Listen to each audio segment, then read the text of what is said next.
one of the ways to make sense of things that happen to you throughout the week, throughout the month, and even throughout your day is to remember that it may be preparing you for future ministry.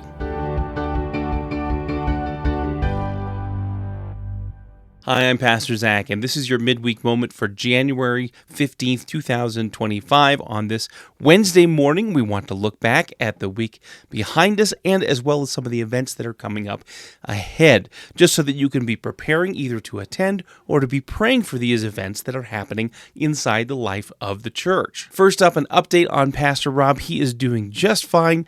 Whatever it was, it kind of passed through his system in about a day, but we were very grateful that Doug Custer, one of our elders, was able to come and bring us a message as he reflected on the fires that happened, not only are happening in California, but that happened right here. As I heard Doug talking, I couldn't help but think about another message that was given, not from one of our pastors, but from Paul to the Corinthian church.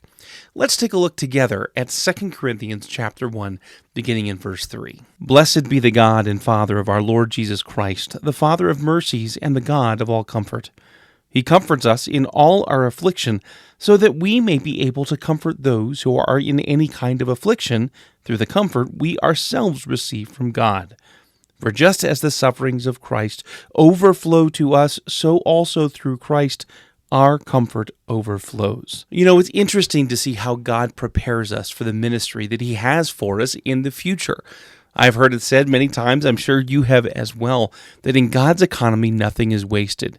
And the things that we go through today may be in fact preparing us so that we can minister to someone else tomorrow. Even though I wasn't here for the Waldo Canyon fire, I have heard from many of you, including Doug Custer on Sunday, on how our experience going through that calamity has allowed us to have compassion and a heart for those people who are dealing with the fires in California right now. How many experiences have you gone through that are difficult, that you wouldn't want to go through again, but have allowed you to help someone else when they go through a similar time? Perhaps you went through a time where you were without a job or underemployed.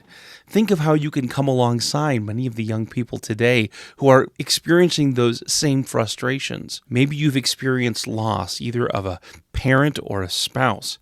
How much more are you able to share with other people how God has sustained you through those things because you went through them yourself? We often misquote or misapply the verse that says God works all things together for the good. But when I think through my own life and the experiences that I've had, one of the good things that has come from going through those experiences is that I'm able to share with other people God's faithfulness. As you go through the rest of this week, pray that God would open your eyes so that you can see how those around you may be going through difficult times that you yourself have gone through at one point or another. The challenging, difficult things that God has taken you through, that has walked through with you.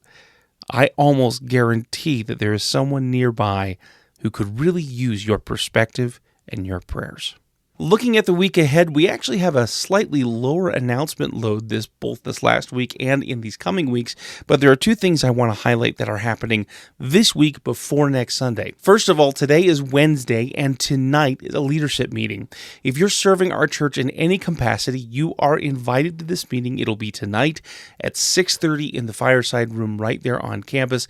I encourage you to come, be ready to have questions, and also to share what you're hoping to do on our church calendar through this next year. Also on Saturday morning, Pastor Bill will be bringing the message on our men's breakfast. I know I'm going to be there with my son.